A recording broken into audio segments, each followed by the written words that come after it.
This is Things You Might Not Have Heard, and I am Jay Cleveland Payne, and I'm ready to present for you yesterday's latest in information, politics, current events, and pop culture news. This is your go-to supplemental source for both mainstream and unconventional news stories you might have missed with a little added context to that. If you've seen the teaser graphic, we are continuing on what is now day 2 of the manhunt in Maine with the deadly shooting 2 days ago, but we have 7 other stories to get to today that were all vetted by U.S. Conversational and then crafted into the cast today by me. You find more information about what we do by going to our website. This is conversationproject.com. We'll go deeper into the vetting process and have some today things to give you at the end of the show. So stick around for all the headlines and all the the business stuff we have to get to. Full offerings of what we do, as we said, at our website. This is conversationproject.com. Headlines ahead. 8 to go for this day, which happens to be the 27th day of October, 2023.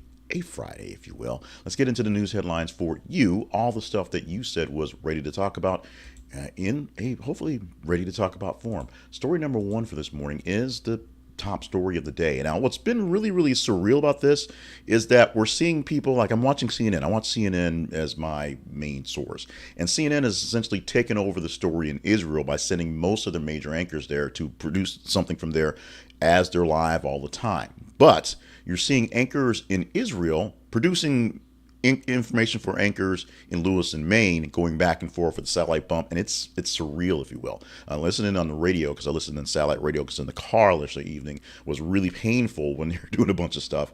But the headline, as it reads, mass shooting in multiple locations in Louisville, Maine. The original headline from 2 days ago is still the big headline for today. Bar shooting left 18 people dead. A bar at bowling alley, 13 people injured, and the number is still being updated. So we'll check that out as it goes along. This will be a weekend-long story, we're pretty sure. Witnesses describe the scene as a very, very desperate scene where people hid in benches, behind tables, and bowling alley. I mean, even one man behind a bowling pin machine. It was a very, very big scene.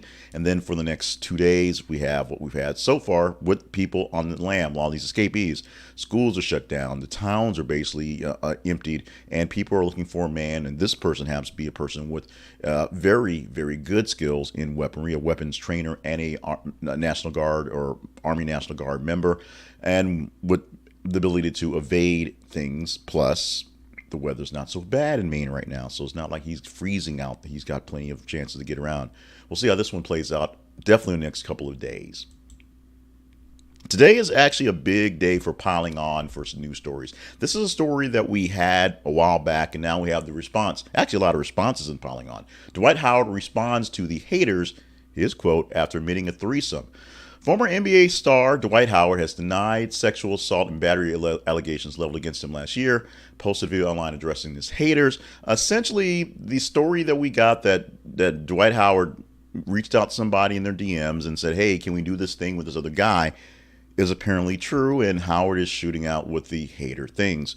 It is one of those weirder things about Dwight Howard, who came into the league with these high hopes and goals, and was going to be the staunch supporter of good rights and good citizenship.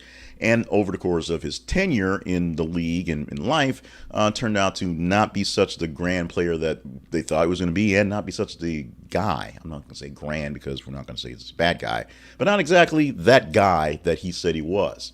It is who it is. You can check out the story and listen to all the sort of comments and snickers behind the scenes with that one. But this is one we're not going too deep into detail with that one because we don't go there. But we're finding out that the whole threesome thing, apparently not a gig, apparently not a gag, apparently the real thing. And Howard is shooting off at the haters who's saying back off him. Your mileage may vary. Speaker Mike Johnson condemned by far right for comments on his black son and George Floyd. This is from Mediaite about a day and a half ago. This is an early posting that made it through the evening and this morning.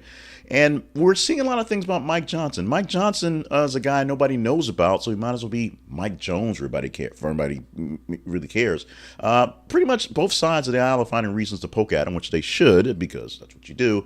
Of course, he was the fourth person set up to replace, or actually, I guess Yeah, fourth person set up to replace the removal of Kevin McCarthy. He's a guy that doesn't have a big national profile. He's from my home state, my adopted home state, Louisiana, so I should know more about him than I do, but I don't. And he's had some issues going on about, essentially being one of the guys that was an architect, not the architect, but an architect of trying to keep Donald Trump in power in the last election. He also has a black adopted son, and it's basically said that he was treated differently than his biological white son, after watching the video of George Floyd being murdered, something that was just sort of weird in the situation. All these situations are weird. All these people are kind of weird, and it's when you have to have speaking words and the truth. Sometimes those truths get out of there. You can go deeper into the story and see how this goes and see whether you kind of agree or disagree. Like I said, it's one of those things that they're looking for reasons to kind of poke holes into Mike Johnson. This may be a good reason to poke holes into Mike Johnson. Many Israelis are furious at their government chaotic recovery efforts after Hamas attack. Headline basically speaks for itself. There is a lot going on in this thing in Israel and the Gaza and the Palestinians and Hamas and all this going on. But it comes down to the fact that Hamas, a terrorist group, even though they were duly elected by a group of people to represent them, and then they went pretty much all terrorists, attacked a sovereign nation who they believe does not have the right to exist because they just don't. Pretty much how it goes. What the Israelis are saying, and there's many people around the world who are standing with Israel and what's going on, but the actual Israelis are not so happy with the way things are going. And this is a trend that was fairly easy to see, as not many Israelis are happy with the people that are in charge of government. We may see that all over the place. We see that right here in the U.S. But many Israelis, I should say, not happy with the government's failure, not happy with Benjamin Netanyahu, who is still about to be tried for corruption. We may see more of that here in the U.S. as well. So they're not happy with how things playing out. The headline speaks for itself in the actual article, but many people in the farming towns that were attacked, and many people in the big towns that are now looking at the smoke and dealing with the issues going right now, are not happy with Benjamin Netanyahu himself and the just general malaise that has been the Israeli government in taking care of things. Yes, they're fighting for an existential crisis. Yes, they're trying to attack their attackers, but the whole thing is not going as well as it probably should be. The PR war is not working as well as it possibly can. Astros manager Dusty Baker says he will retire. That's what he says. The Astros didn't quite make it to the World Series this year, so Dusty Baker is finally going to actually be done with this, retiring as a manager of the Houston Astros as of now. He says he's grateful for the opportunity to get a chance to win a World Series last season, but you know what? Why not go out more or less on top? He was hired by Jim Crane, the owner of the Astros, in the winter of 2020, guided Astros to a 90-72 record in the regular season and 7 consecutive ALCS, won the World Series in '81 way back when, and he's the first black manager in Major League history to be eligible for the Hall of Fame in 3 seasons. So we'll have a black manager who can probably make the Hall of Fame in about 3 years. There's no reason for Dusty Baker not to make it. He was a great player. He was a great league officer guy. He worked in the league in the office for a while, and then came back to manage some teams that were really, really in some issues, especially like the Giants back when. So congratulations for Dusty Baker. Did some time with the Nationals, so they fired him, even though he had a winning season. Who knows? But Dusty Baker finally out of baseball. We see what he's going to do for retirement. We'll see what he'll do for retirement. As he says, he's done with the game as a manager. Probably go back to the front offices or so one of the big offices for MLB. Hasan Minhaj offers detailed response to New Yorker story. Now, Hasan Minhaj has been blasted for past couple of weeks, maybe even longer than that. I mean, I'm calling it months, after the New Yorker story put holes into his articles or into his comedy sketches about some things that weren't quite true. And we had the joke then that, hey, you mean comedians embellish on stories and say things that aren't quite true so they're funnier? Which seemed like it was there. Hanas took a lot of incoming for this one, and now he's had some time because people are asking him what he thinks about what's going on in Israel, to kind of lay out the fact that while there's other big things going on that he probably should be talking about, He's still dealing with this, and he's dealing with this in a serious way. He gave a 20-minute video with charts, with pictures, with images, with details, with receipts, if you will, explaining some of the big issues that he had in his comedy specials from this New York article, basically saying that it was a hit job from the get-go. They had the actual feedback, they had the background, they had information from the people involved, and it was all mostly faltered. The story about him being told that he couldn't date a girl because he was a brown guy, mostly true. The story about the white powder come to his house, mostly true. Story about being headline profiled by SBI, mostly true, but told in narrative stories that were not exactly what were said for the same thing for his programs on TV. Not fact checked for those spaces, because it's just telling stories, being funny. Check out the video. It's all over the place. Check out his response and see the quick, not so great response from the New Yorker, supporting their person. A restaurant is now charging customers a fee of $50 for bad parenting. If your children are actually bad in a place, they are going to charge an extra $50 for kids acting up in the place. It's on the signs. You see it right there. Because of children's behavior, the dining experience for all is getting crappy. So they're going to fine you for acting up. Just like a buffet may charge you extra for wasting food, this restaurant here is going to charge you extra for your kids acting up. You might not want to go there if you have them kind of kids.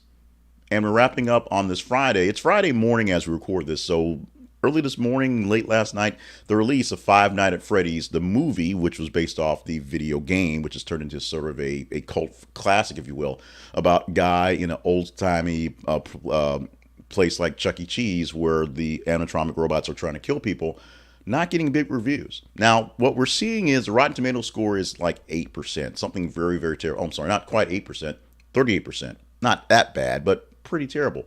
What we're hearing from the actual reviewers, is it's not about them. It really is about the fans who want something that lives up to Five Nights at Freddy's. And Five Nights at Freddy's is not supposed to live up to any sort of standards. It's supposed to be there. It's supposed to be there to enjoy, eat your popcorn, and go with it, and not think too much. Trying to put any effort into why this thing happens is the issue. So we're seeing how fans are going to react to this one. It's on Peacock now, so you don't have to go to a theater, but you want to get the full experience. It's in theaters this weekend and streaming on Peacock for you to see at home in your own spooky environment.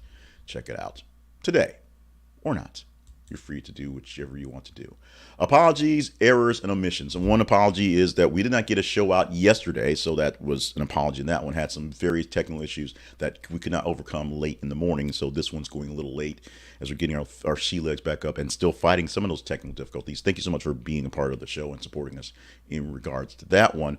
Also, we got one story we want to get in there that was more on the piling on thing. We're going to say the headline quick and ask you to go check it out for yourself. Most of Justice Thomas's $267,000 loan for an RV seems to have been forgiven, Senate Democrats say. We've talked about Justice Thomas and the way he sort of falls into money or falls into people with money. And this is one case. We've talked about this big RV he had and a loan for it with all the other things. Apparently, he didn't even have to pay it back. It's not a low price loan, just sort of forgiven. The ethics of the Supreme Court still in question. Take a moment to dive deeper into the story if you choose to.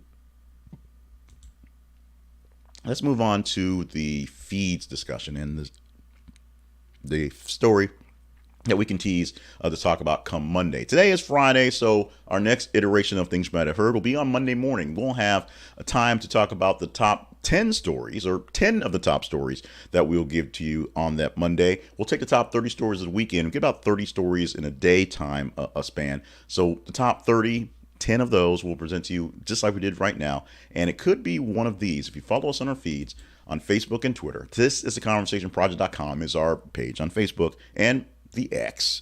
Go to th_conversation and just engage in the news stories as you see them pop up in your feed. We could talk about this one if you deem this necessary, if it survives the weekend. And of course, this may actually change. The headline may even be different if talks go on. Now, the SAG-AFTRA union are supposed to talk with the managers, with the producers this evening, sometime today on Friday. So maybe they'll come up with a deal come Monday. But otherwise, thousands of stars, including Sarah Paulson, Chelsea Handler, John Hamm, Davine Diggs, Christian Slater, and Sandra Oh, tell SAG-AFTRA leadership, quote, "We would rather stay on strike than take a bad deal."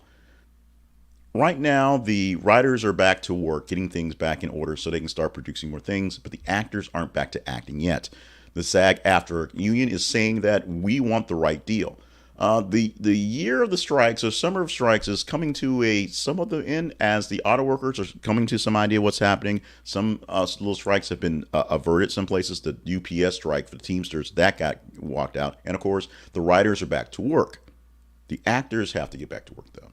We will see how this one plays out and what goes on. As you see, if you're watching the video, you can see that the breaking news part was the fact that they're going to meet again today. But the actors, the stars, are saying, hold on, we can do this. We need a good deal. Don't break down for what's going on. There's a lot they're fighting for. A lot of people who are the working actors who need to get back to work, but they also don't need to get back to work with a bad deal. And that's what the big actors are saying. Hold on tight. We'll make it happen. We'll make it work. Our sponsor that we're going to highlight today is called Resume Solution. And this is something that even if you're not looking for a new job, you might need to put yourself in a new frame of mind for yourself or for your current employer. You may have been working someplace for 5-10 years, and you've got all these extra things you've done, skills you've picked up, but you can't really quantify them in what you do. You can't really say I'm great at this, this, and this when you've been doing a bunch of other things in the process and took away from the things that originally came to you. Those other things as assigned duties that get in the way of the big time glossy things that's on your job title. Resume Solution may help you out with that one. You don't have to be looking for a job to want to upgrade your paperwork, upgrade your story, upgrade the way your life is portrayed with a new resume. They have free resume reviews and can help you write that new resume. And if you're looking for that next job, they can coach you up to interview prep, get you ready for the job, and they can basically guarantee you more interviews. Can't guarantee you the job. That's impossible, but more interviews and better responses from those interview cases. Check them out at Resume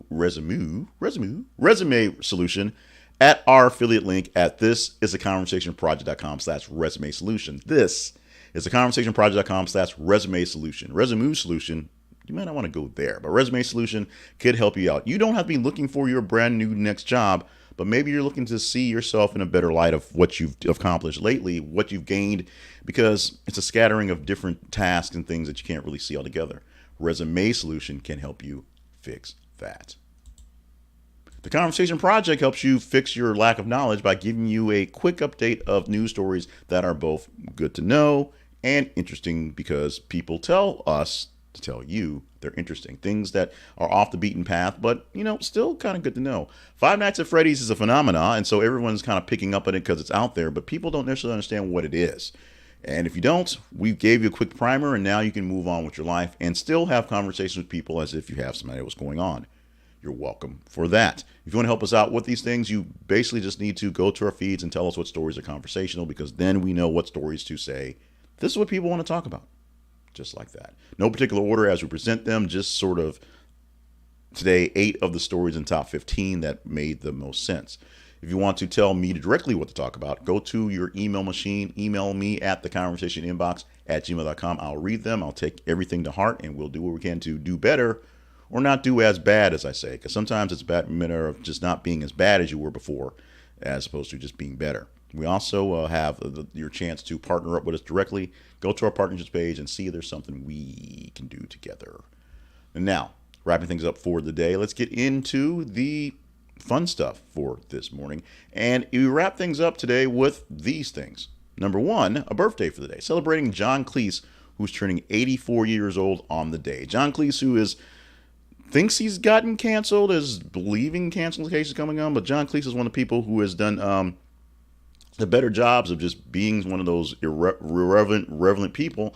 And, of course, explaining the Dunning-Kruger effect in videos long time ago, early YouTube will, basically showing how people who are just too stupid to know they're stupid tend to think they're not stupid. Dunning-Kruger effect. You don't know what you don't know, so you don't know that you're bad at something because you don't understand. You literally can't process the fact that you're bad at something, so you assume you're great at it. That's the one thing I take away. Of course, all this other acting work and the Monty Python stuff, yes, that's good. But the fact that he brought out the Dunning-Kruger effect to many of folks in a plain language is essentially the thing we're celebrating today. Plus his 84th birthday. That's pretty good there. 2022, this time last year, Elon Musk officially took over Twitter. now X, after finalizing a $44 billion deal to buy the social media network. How's that working for everybody? Not too well, apparently, but it's still there as X. But the website still says Twitter because it is. And today, let's celebrate National Breadstick Day. Breadsticks, yummy. Breadsticks are tasty. Breadsticks are a staple here of our food choices, and breadsticks are the perfect typical choice to go along with pretty much anything you want to. I had breadsticks last night with my Chinese food, oddly enough, because they made Chinese food in breadsticks.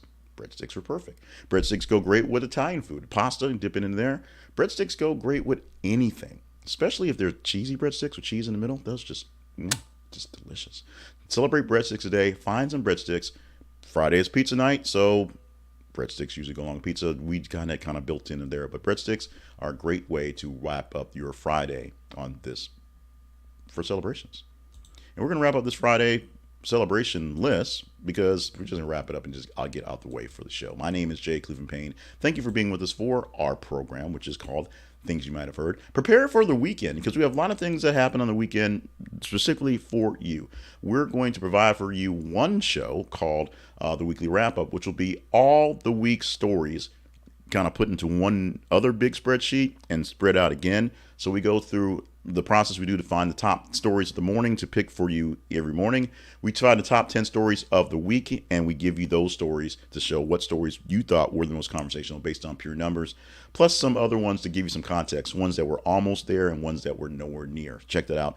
A second podcast is called The Story of the Week. We take one of those top 10 stories and expound on that one because you said you want to talk about it. So we find one and that we go deeper in that one. And we have plenty of the video things that'll pop up and the commentary and hot takes within the rest of the shorts world going forward. I want to remind you to stay hydrated, stay limerent on task so that you can do grand things for the world. And the really big thing is be here Monday, because Monday we have this thing again, the top or 10 of the top 30 stories provided for you in comment form come up again. Thank you so much for dealing with us for the technical difficulties. Those who saw the newsletter and saw some things, how it worked out, we're figuring it out. We're getting better, and we're looking to do some improvements. So if you're a partner, you'll find out more details on that as well. Partnership has its privileges. You get more details on what goes on behind the scenes. In the meantime, let's get out of here. Enjoy your Friday. Enjoy your weekend. Enjoy the weekend programming, and we'll see you come Monday morning with things you might not have heard.